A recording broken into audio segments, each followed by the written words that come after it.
much, and welcome to the show. We appreciate you listening out there so much as well. I tell you what, we are so happy to be here. I'm so excited. My name is Gerald Glassford, and I'm here with my good friend, the author of Vendetta Dark and the upcoming novel with what can I say, the best title in the universe. Congratulations, you suck. It's Josh Peterson. How are you, my friend? Hey, I'm good. Thanks for having me. It's the initial show for Pop Culture Cosmos. I just want to let everyone know a little bit about my background. I've been responsible for running GameSource and YourGameSource.com for the past 7 years. We are working with a collaborative effort from many different outlets. So we are really appreciate everyone for coming in on this, and we thank most of all you, the audience, for listening out there. A big shout out goes to John Sweeney Jr. for allowing us to be a part of the Podcast Radio Network schedule, and we hope to make it a worthwhile venture for them as well as a worthwhile venture for you, the audience out there as well. Over the course of the show, I'm going to be giving some love to some people out there, so we truly appreciate you checking all their sites and all their interests out there. So we truly appreciate you giving a hand on that. But right now, let's give a shout out to what's going on in the world of cinema. All right, and here we go. Summer's almost over. Actually, it is over. If fall's the movie season for that's going to begin, the Oscar race and all that stuff, and the winter, the winter break and Thanksgiving break movies are all going to come upon us very quickly. But we have to go back and look at the winners and losers for the summer box office of 2016. And who better to do that with me than my good friend Josh? Josh, what sticks out in your mind as far as, well, let's say the big hits for this summer of 2016? I would say Captain America, Civil War, definitely. I liked Suicide Squad. I know that's a controversial subject when it comes to box office earnings, but I thoroughly enjoyed it. Well, it depends how you look at it with Suicide Squad. Let's first off say that the movie is not going to be played in China, which is by now has grown into the second largest market, and at some point in time will become the largest market for movie audiences. So there you go. There's probably about $150-200 million that maybe Suicide Squad couldn't make. As of right now, it's right around $640 million worldwide. Yes, it did drop 70% here domestically in its second weekend outing, but it's remained in the top two, for several weekends now, and it's performed quite admirably in my personal estimation, besides the fact that the reviews were all over the place. You absolutely loved the movie. And as far as it's concerned, do you see a future for Suicide Squad in the DC movie universe? I definitely do. That's because the Suicide Squad spans over. They're villains from several different comic books. So you have Harley Quinn, and they're big characters too. So you have Joker, Harley Quinn, and Deadshot especially. Deadshot's been Batman, Arrow, to name a few. I see a future for him. I just I think people have their expectations set really high with comic book movies, but you have an obscure comic book like Suicide Squad, and you got to give it a chance. Watch it for what it is. Oh, with Wonder Woman and the Justice League movies on the way, they're hopeful that they can garner a better reaction from a larger audience. Because Suicide Squad and Batman vs. Superman both did not perform quite probably in Warner Brothers' estimation, but let's not count out the DC movie universe just yet. What are some of the other winners that stuck out to you this summer season? Jason Bourne. I liked Jason Bourne. It wasn't my favorite of the Bourne movies, but it had a lot going for it. And The Conjuring 2 was really good. It was compared to it was. I mean, the first one was hard to top, but the second one was good. It had all the things that a horror movie needs to be without the teenagers making stupid choices. Well, I'll tell you right now, that Jason Bourne, I've reviewed it recently for the NU Herald, nuherald.com, and I'm telling you right now, it was okay. But like you said, it did not meet up to its predecessors, but it was still an okay movie. It has garnered well over $300 million worldwide, actually closing in on 350, probably past 350 by the time this comes on to air. So it's done, and it's done well. It's performed admirably. It's, I think, number 2 of the Jason Bourne movies. So there could be a future if Matt Damon wants to continue and Paul Greengrass wants to continue to direct. I know those two would not do a Bourne movie without each other, so we'll have to wait and see. As far as The Conjuring 2, I mean, that leads into a bigger issue as far as those type of movies, those scary movies, those low-budget horror movies, which, Don't Breathe just came out, recently, and that has garnered number 1 box office money as far as that's concerned. That was the last hit of the summer, Don't Breathe, and Conjuring 2, The Purge, Anarchy, Purge Election Year, I'm sorry, and there's quite a few more of these low-budget horror flicks that actually do make studios quite a bit of profit margin, even if they don't do it as far as a worldwide gross per se. Your thoughts on actually why they connect so well with audiences, at least in the first couple weeks for each of these films? People really like to be scared. People love being scared. And personally, I don't know about you, but I like going on Netflix and I like watching terrible horror movies. If people didn't like to be scared and people didn't like cheesy horror movies, then movies like Sharknado wouldn't have done as well as it did. So I think. Well, that's a horror movie for an entirely different reason, my friend. Yeah, but I mean, you watch. There's a lot of like really cheesy horror movies like Zombievers, and that's just one of the ridiculous titles on Netflix. But people always like. There's something about being scared, the novelty of being scared, and if you're not scared, it still gives you something to make fun of. So I think that's why horror movies do so well with audiences.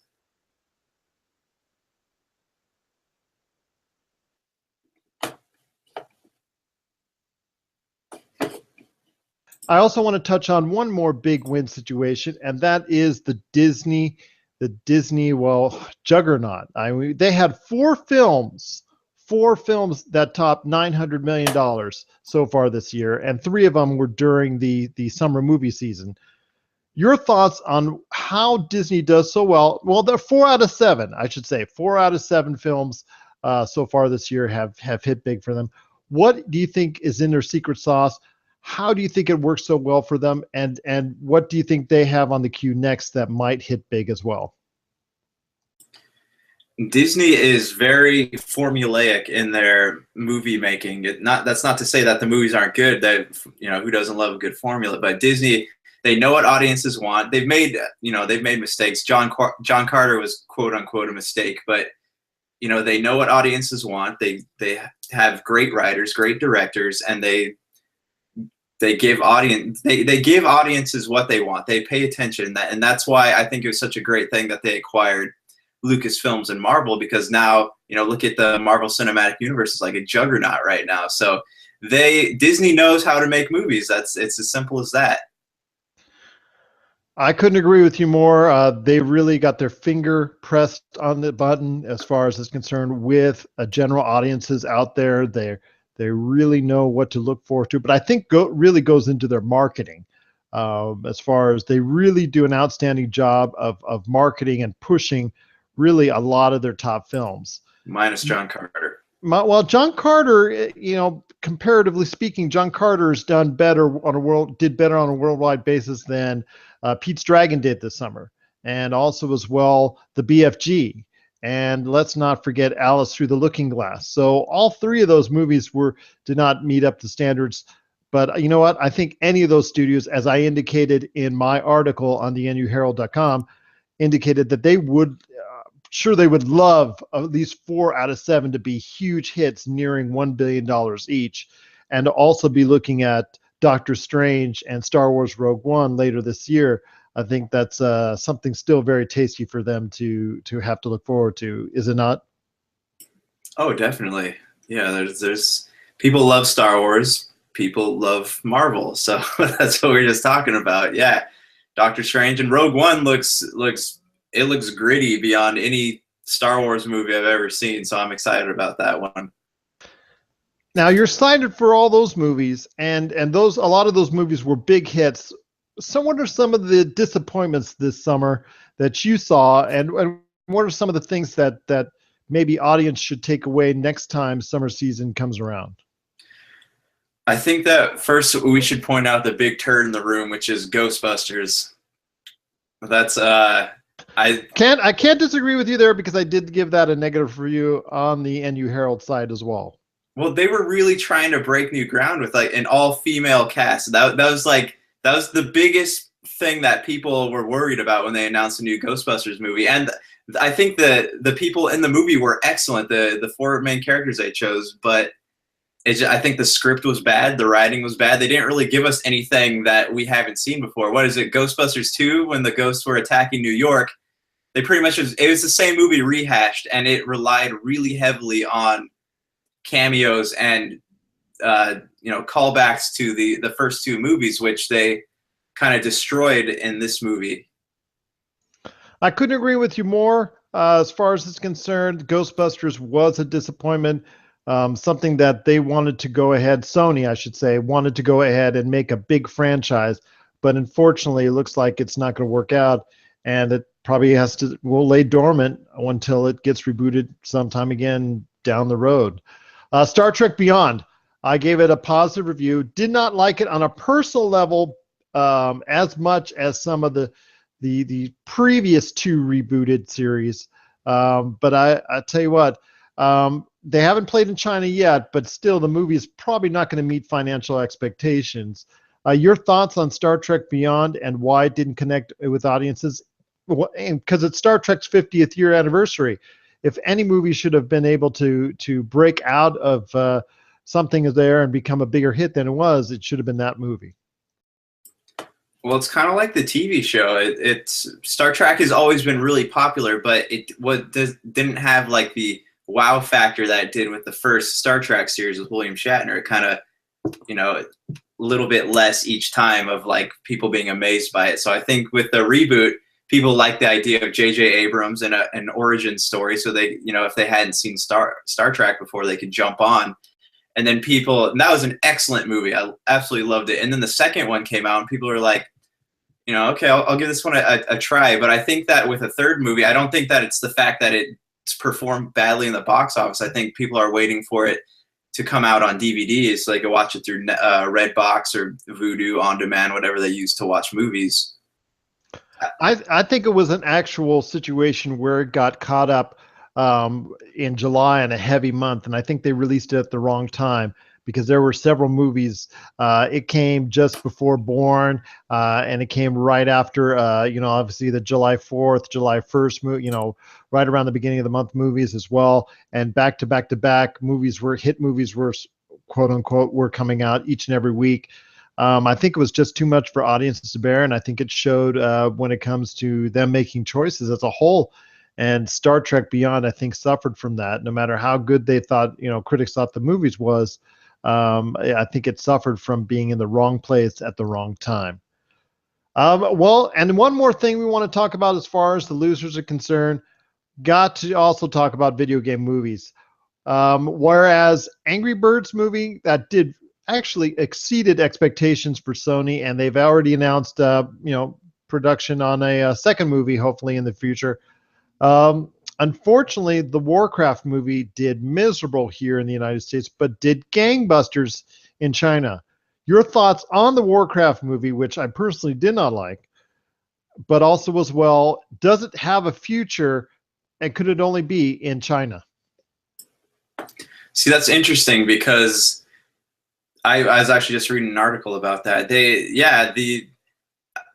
I think Warcraft it's a huge universe. I think that people didn't really, they were trying to take like 3 or 4 games worth of mythology and packing it into one movie, and audiences didn't really get that. Of course, like the people who are diehard Warcraft fans loved it, but I think they aimed too big. They needed to tell they need to simplify it for audiences. It's like that movie filmmakers that use that acronym KISS, keep it simple, stupid. So it's, you know, you got to assume that the audiences don't know as much as you do. But personally, like the movie wasn't bad. It wasn't something that I, you know, came out of the theater really stoked on, but it wasn't an awful movie to me. And the fact that it performed well in China, it would be weird to have an American-made movie come out just in China and not in America. So that would be the first I've ever seen of something like that. But you know, if that's the way, you know, if that's the way people are looking for movies these days, that's just what has to happen. But it also could be a situation reverse of what happens with a lot of Chinese-made films with stars that we know, like Chow Yun-fat, as well as Jackie Chan, Jet Li, and whatnot, where they, you know, debut and do well in China and come to straight to VOD here in America. This could be the reverse, where it hits VOD here in America, and you know, obviously, you know, will go, you know, China, go big in China if it were to come out again as a sequel. So I think maybe they might look into that, because obviously, you know, money talks, and if that kind of audience, which is still a growing market in China, is there and wants another sequel to, you know, Warcraft and whatnot, I can see it happening. I just don't see it happening very big again here in the States. And that's sad too, because there are a lot of really excellent kung fu movies out there. So it's a shame that a lot of them don't hit theaters. You know, we have Donnie Yen's Ip Man and Tony Jaa's Ong Bak. Like, those movies were excellent, but they never got a chance to see what they would do in American theaters. So it's just, you know, maybe Warcraft will have more success in China. We'll just have to, you know, we'll just have to see what happens. And plus, we don't know what DVD sales are going to be like yet, so it's hard to predict. That's true as well, because if it goes gangbusters, that can change things entirely as far as the sequel is concerned. Well, when we come back, we're going to talk video games and what Josh thinks about Deus Ex: Human Revolution right after this word.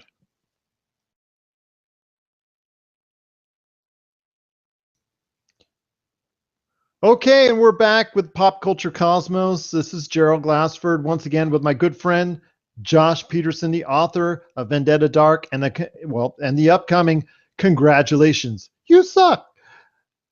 You know, that's just a killer name. I just love saying that. But anyways, we also want to make sure that we thank our good friends at Retro City Games, Douglas and Nicole, who will soon be housing our show on a regular basis. We truly appreciate everything that they've done as far as for Pop Culture Cosmos to get on the air. And I can't wait until we go ahead and sit in a studio that we're going to, you know, be able to be at every single week at Retro City Games in Henderson, Nevada, one of the best game stores in all of Las Vegas, well, in the Las Vegas area. I think you should check them out. Our good friend Rob McCallum, director of so many hit documentaries. If you want to check out all of his great works, from the big hit Nintendo Quest from last year, also as well the Nintendo Quest Power Tour, you know, that chronicles and details all the great things that happened on the Nintendo Quest tour when they toured all across North America. Check that out. Both are up for sale as far as DVD, Blu-ray, and digital. Find more info about the award-winning Missing Mom. That's a great documentary that he did that I got the chance to review. And, you know, it's also the reviews posted on the nuherald.com. I also want to check out as well his upcoming works, as Josh is opening up a can of you know what. So check out his upcoming works, Box Art, the documentary, which you will hear more about very, very soon. And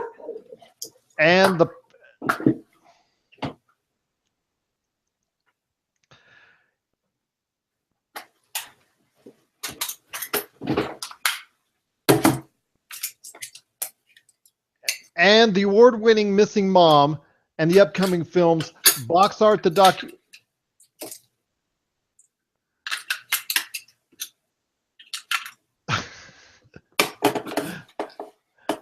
Gotta hit that mute mode, my friend. Josh, you there? There you go. It's pretty died in my headset and my mouse Oh, simultaneously. No worries, my friend. This won't go on the final audio product. This will just probably stay within video. So you folks out there watching in video get to see that lovely stuff. But I want to give a shout out to Rob McCallum and Rob McCallum Films, makers of the hit documentary Nintendo Quest and the Nintendo Quest Power Tour, which you can find out more info today at robmccallumfilms.com on how to buy a DVD, buy a Blu-ray, or buy it today on digital. Also find out more information on his award-winning documentary Missing Mom, and also as well find out more information on his upcoming hit documentaries, Box Art the Documentary, and The Power of Grayskull, He-Man, and the Masters of the Universe, A Definitive History. Well, we're back and we're talking video games in this segment, and along with Josh Peterson, I'm Gerald Glassford once again. Want to thank you for joining us right here at the Pop Culture Cosmos, right here on the Podcast Radio Network. Also give a shout out to us. If you like what you hear, well, follow us on Facebook and also as well on Twitter, Pop Culture Cosmos. Josh, you got a chance to play Deus Ex Human Revolution. What are your thoughts on this, well, what seems to be a universally well-accepted game? I think that it is fantastic. Just from what I've played so far, I'm probably only a few hours into it, but it took what was awesome about the last Deus Ex they made, and they just put it on a massive scale that they kind of took like a Deus Ex and mixed it into something like Call of Duty, and because of that, it's awesome because there's so many. The game can be played so many different ways. You can do stealth. You can do just go right in there, or you can be tactical. So there's a lot of options there, and the story itself. It's not just the way the game is played, but the story itself is, it's more of a commentary on modern society, and it's something that I think was very well thought out. That seems like a plan that seems to be the general synopsis as far as is concerned, the general thought process amongst fans and commenters that really seem to be enjoying the game. I think it will have legs, and by the end of this year, will show decent numbers for Square Enix indeed. I'm just it's glad to see that actually they will be able to have a good hit out there. My question to you is, how long do you think the game will, as far as it's concerned like that, do you think as far as how long do you think it will be before other games will try to copy what they're doing? Probably as soon as people see what's successful about Deus Ex, they'll start heading in that direction as well. There's you see a lot of annual games like Call of Duty, sometimes Halos and all that. They'll start taking notes on what players like, and as far as also story goes too. And I think it's just, it's a constant process. They're probably constantly seeing what players want, what the market's looking for, and it's, I'm sure it'll be just right around the corner. No worries on that. I'm sure it'll be right around the corner indeed. Also as well, I wanted to make sure that everybody as well out there knows on Pop Culture Cosmos, we also got a chance to look at the Battlefield 1 beta recently, and I'm telling you, it was very interesting that the dynamic of playing in the World War I scenario, which is quite different from many of the FPSs that have been played before. It's a turn as far as it's concerned into a different way of doing things for DICE and also the Battlefield series. It's a good concept. I enjoyed my time in it. Your thoughts on Battlefield 1, and do you think it can finally match as far as, not say on a quality basis, but match as far as in fan interest with, what I'm talking about, the Call of Duty series? I'm not a huge fan of Call of Duty. It just kind of got old with me. But Battlefield, and this is the same thing with Battlefield. The games are all kind of the same, but then they kind of introduce something new by introducing an old concept, and that's what's so intriguing to me. It's too bad that the opening hours of the beta had such trouble for players. But I think that they found something. It looks good. It plays well. Plays smooth. I don't know how much of it you've gotten to play, but it's a pretty fantastic experience as far as that type of game goes. I want to echo those comments on how smooth it runs, especially if you're on foot. If you're in vehicles, one has to remember, since you're in World War I vehicles, as far as the fixed vision, I know a lot of people are going to take issue as far as it's concerned that they won't be able to have that field of vision that they're normally used to in other first-person shooters. But that's the ideal of being in a World War I concept. So I commend DICE for their, I don't want to say realism, but their closeness to that type of environment that they created. When you're playing on foot, as far as when you're running on foot, and as far as the shooting mechanics seem to be top notch. And I look forward to the game as well when it comes out very soon this fall. I think it's going to do big numbers. Is it going to do as well as Call of Duty? I don't know. People seem to be getting, year after year, everybody seems to be calling for the demise of the Call of Duty franchise. Is this the year? I don't think so yet, but you never know. This dynamic turn as far as for Battlefield, I think it was a good strategic move, and it's a way to gain more interest in the product itself going forward. Can't see nothing but good things for Battlefield 1, and I look forward to playing more of it when it comes out later this fall. But I also want, when we're talking video games, cannot also, not talk about the big albatross in the room that comes out every August, and that's Madden. Your thoughts, Josh, on Madden this year, and do you think the Madden hype has been lost somewhat, and the Madden series may be getting a little bit older in the tooth, and fan interest may not be what it once was in such a storied and great franchise? I think the Madden kind of lost its excitement a long time ago. I feel like at this point they're just doing what most of the sports franchises do, which is just beat a dead horse over and over again, except for FIFA, who has kind of come back from that. But that's what I want to tell you. When I was running game stores and whatnot, and I was, chastised by a fellow manager saying that I only had 300 pre-orders at that time, which was down considerably. And they asked me why. I said, well, because we're getting more FIFA pre-orders at that time. This was back in the late 2007, 8 range, whatnot, and I told them we are pushing FIFA because that is the way to go. More audiences are becoming more enamored with the soccer the soccer concept here in America, and that it would be actually being more well known because it is the world's most popular game. So I thought eventually you would see that turn. So it looks like FIFA has now taken that edge away from Madden, and Madden, while it still has its numbers, they're not as large as they once were. Right, and also they're not really bringing anything new to the franchise. New players, obviously, but a lot of people I know who play it still, they don't ever buy Madden until it goes on sale during Black Friday or some other day. But they take their old games and they just update the rosters. So it's kind of, how much money you want to spend on it, what's exciting about it to you, what's bringing people to the franchise. And it's not a lot to offer there. Couldn't agree with you more, my friend. I'm just telling you right now that Madden still has some life, but it's not quite the series it once was, unfortunately. Let's hope they get it back in gear, so following years there can be some excitement about the Madden franchise and see it at the levels it once was for audiences, because it can only benefit from that, not only from a player's perspective, but from Electronic Arts' perspective as well.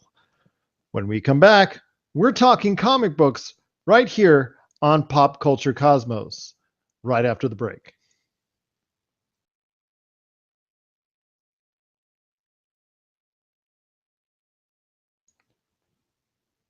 And we're back. It's Gerald Glassford once again from Pop Culture Cosmos. I'm here with my good friend, Josh Peterson, the author of Vendetta Dark and the upcoming Congratulations, You Suck.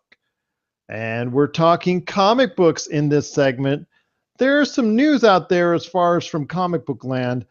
Josh, I want to talk first about Spider-Man Homecoming. It delves a little bit in cinema, but it's also comic book related. As far as the outstanding actress Zendaya has been what rumored to be playing the role of MJ, which has not settled well with certain audiences.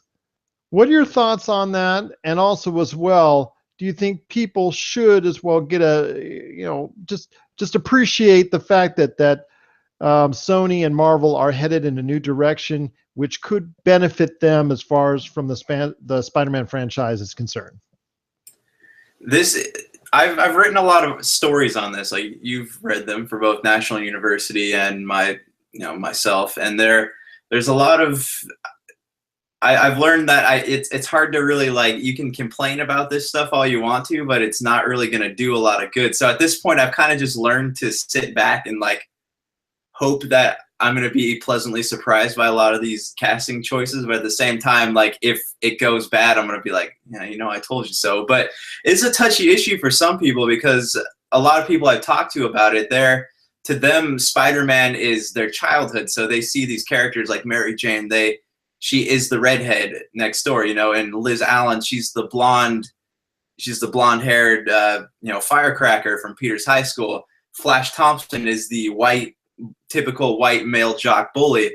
So the casting choices for Spider-Man Homecoming, Tony Revolori is playing Flash Thompson, so he's Indian, and Lauren Harrier is playing Liz Allen, who is African American, and then Zendaya is obviously African American. So it's a bold move, and it's interesting, and this is what Marvel is aiming to do slowly. They're slowly injecting more diversity into the Marvel Cinematic Universe, but we'll just have to wait and see. I don't think Zendaya is incapable of playing the part, so to me, I'm just waiting to see. Hopefully they deliver, but I see what they're trying to do. They're trying to paint a modern portrait of Queens, which is full of diversity.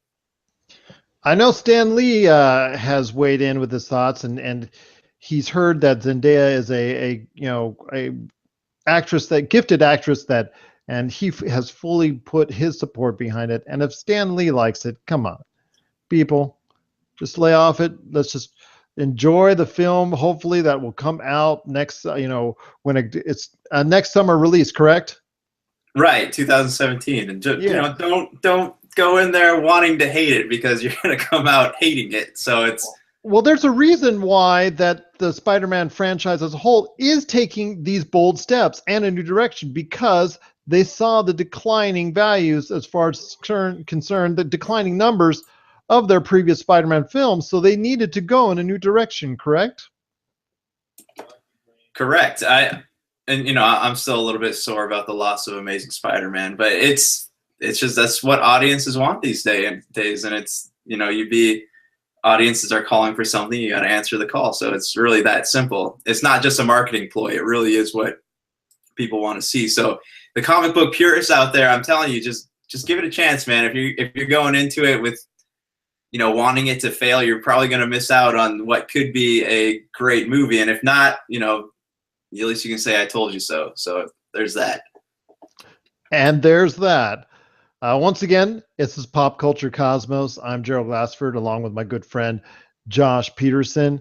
Just want to give a shout out as well to our good friends Sal, Larna, and the rest of the great crew at Mario Party Wars. If you get a chance, check them out. Mario Party Wars on Facebook. Our site, yourgamesource.com, that both Josh and I have written for. TheNUHerald.com, that both Josh and I have written for. And to give a special birthday shout out to my good friend Jamie Monroy. Happy birthday, my friend. Many more to you. But let's get back into the comic book scene. An interesting thing happened as far as between Marvel and DC. Could you explain a little bit more to us, Josh, about Justice League Underworld, I believe it is, or Justice League Dark, excuse me, and Doug Liman, who's best known for directing one of the Bourne franchise movies?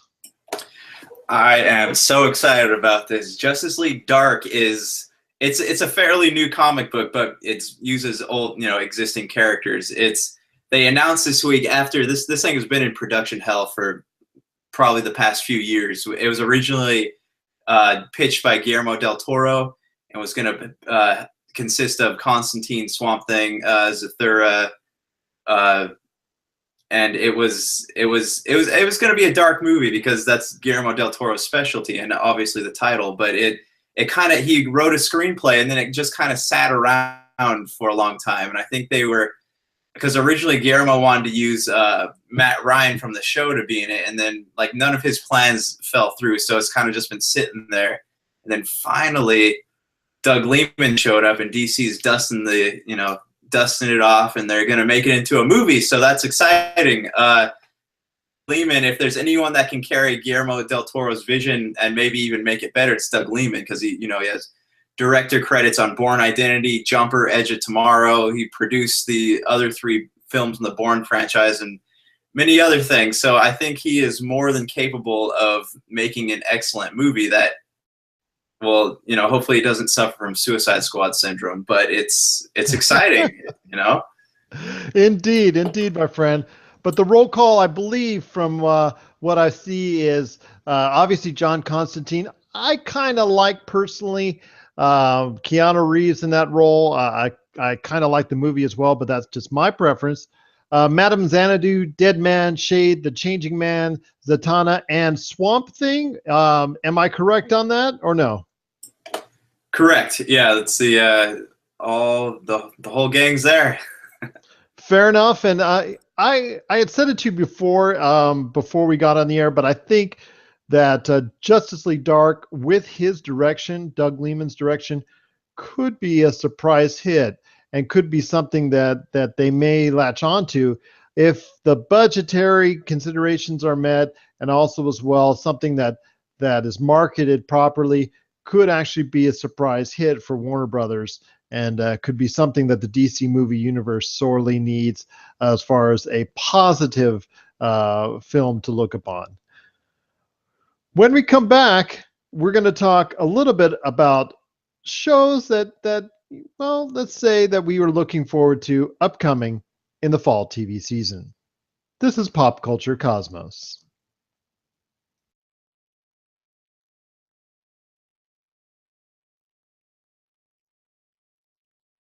And we're back, Pop Culture Cosmos.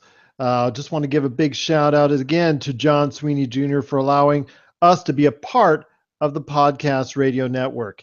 If you're listening to this as far as is concerned on our regular podcast stations and whatnot, the iTunes, whatnot, give the Podcast Radio Network app a try and hear all their great shows that they have to offer. We're part of a great schedule. They're on several hours each day. And if you get a chance, check it out, the Podcast Radio Network.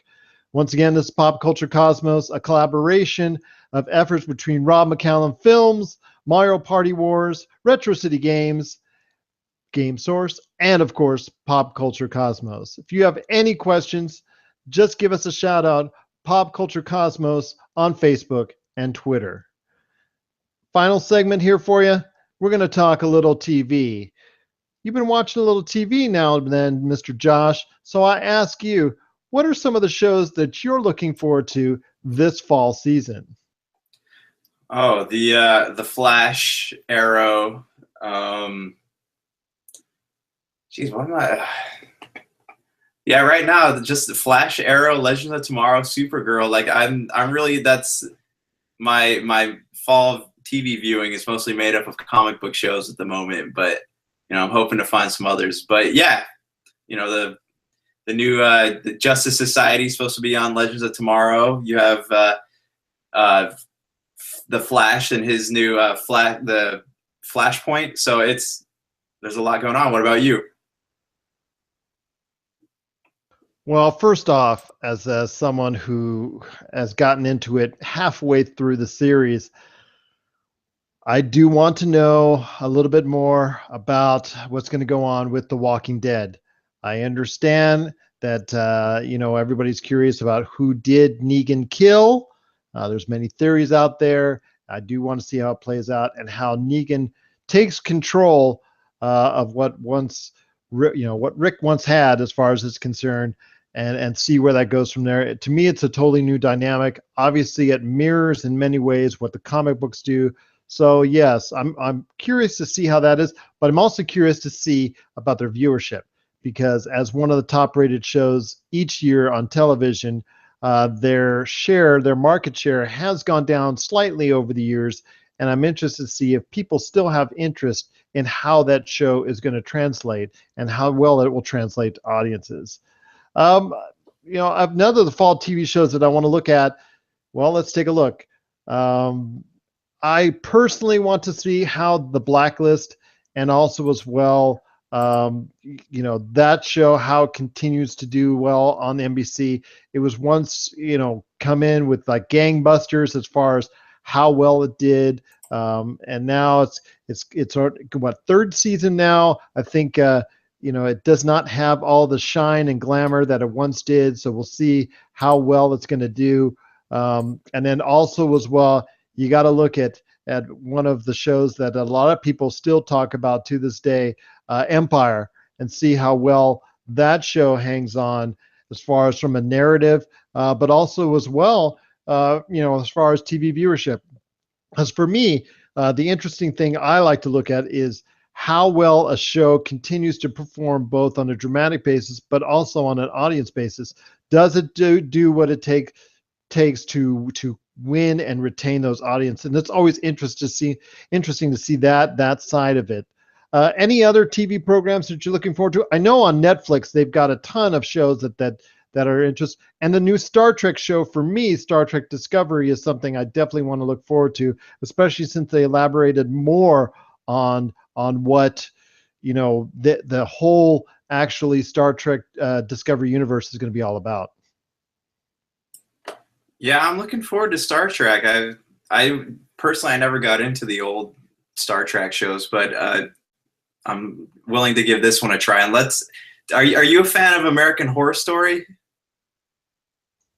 I've seen a couple seasons of it. I don't catch it every time, but I do know that there are some fine performances as far as it's concerned from when I have seen it. To me, it depends on story. When they went to the circus, I thought that was just the best season ever from them. Yeah, right. And they've been throwing a lot of curveballs as to what this next season is going to be about, but they finally announced that it's going to be called American Horror Story: The Mist, and it showed the real trailer that shows what the show's about has someone walking on a railroad track with mist everywhere. So I imagine it might have something to do with a Stephen King novel, but it's one of those shows that like you watch it and they're constantly like surprising you. Just when you're like, no, they're not going to do that, they do it, and it's both sometimes disgusting, but it's always keeps you on the edge of your seat. It's like when you watch that movie, There Will Be Blood. You don't really know what it is, but you can't stop watching it. That's how I feel about American Horror Story. And one last thing, if there is one show that you think might need to go out of the way to look forward to, or one surprise of the TV season, what do you think that will be? Because I've got one in mind, but that's just me right now. I want to hear your thoughts on what surprise show could be a hit with audiences this season. Oh, geez. I put you on the spot there. Yeah, that's a tough question here. I think 24. No, that's a mid-season show. That's tough. Well, I'm going to tell you mine. I'll give you a second to think about it. Okay. I kind of like the real concept of Timeless, as a show upcoming to NBC. It's going to play out on Monday, starting in October. I think it's going to be something that I think might be really, really worth going out of your way to see. I like the concept of them going back in time, kind of that feel from that Jean-Claude Van Damme movie, as far as from many years ago, where he goes back in time, like a time cop. There you go. That as far as it's concerned. So I kind of like that concept of the bad guy going in time and good guy, and the good guys going after them as far as it's concerned to try and stop from changing the future. Kind of like that concept. Hope it works out. So I'm looking forward to watching that show as far as it's concerned. Timeless coming to NBC. And if there's one show that you see that might break out with audiences, what would that be, Josh? Westworld, HBO Westworld. I know that's a subscription channel, but it's intriguing. You watch the trailers and you're like, what am I going to get out of this? Because it's based on, works by Michael Crichton. So it's like, it's going to have a moral to it, but knowing HBO, they'll probably throw some stuff in there that's not morally sound, but it's all to teach a lesson. And I love that idea. Well, it's no longer about just broadcast television anymore. When you say television, you have to look at, as far as it's concerned, CBS All Access, Hulu, Netflix. You have to look at all of them as far as it's concerned, because TV now is an actual different concept than it was 10, 20, 30 years ago. And you have to look at shows. Some of the best shows on television are on HBO. And as far as some of the most watched television shows are on HBO, Netflix, and whatnot, with all the Netflix with their Marvel shows, and also as well House of Cards and whatnot. And then you have, like you said, obviously Game of Thrones. If Westworld hits big, and the trailers have really, really looked good for Westworld, I think it could do very well as well. Good choice, and I compliment you on that highly. Any more thoughts as far as it's concerned from the TV season? Do you know what we haven't talked about yet? And what haven't we talked about yet? Well, I'm glad you asked, actually. It is Luke Cage. I know people are getting excited about that. So let me ask the questions this time. What are your thoughts on Luke Cage, Mr. Glassford? I like it. I think that's, again, another bold step as far as being able to bring out that character. I think it's a really, really good choice. I'm very eager to see it, and especially coming from the Netflix Marvel friendship love fest as far as it's concerned, because you see what has already happened with Daredevil, with Jessica Jones. Those shows have connected with audiences and also, perform admirably as far as with critics and whatnot. I think, Luke Cage is going to fall right into that. I think it's, the character's already been introduced into that world, and I see nothing but good things as well. Luke Cage, I think, will be another strong entry, very, very strong entry into the Netflix Marvel universe. I agree. He's an obscure superhero like Jessica Jones, which Jessica Jones took me a while to get into, and I feel like the villain stuck around longer than he should have. But is an intriguing story, intriguing characters, and Luke Cage is definitely a huge part of that. So I'm curious to see what he does on his own, and if he's able to hold his own as well as Jessica Jones and Daredevil. Couldn't agree with you more, and couldn't agree with you more on that. Couldn't agree with you more, if I can say that again and again and again. I couldn't agree with you more. Well, that's going to do it this time for Pop Culture Cosmos. Once again, we truly appreciate you listening and taking time out of your day to check us out. If you get a chance, again, we're Pop Culture Cosmos on Facebook, and also as well our sister sites, Game Source, Mario Party Wars, Rob McCallum Films, Retro City Games, and also the Podcast Radio Network. Check it all out, because you will be glad you did, as we provide you plenty of coverage from the world of pop culture. So for me, Gerald Glassford, I'm also want to say goodbye to my friend, Mr. Josh Peterson. It's been a pleasure. Thank you so much. And thank you for listening. We truly appreciate it. It's another beautiful evening in paradise, and you have yourself a great day.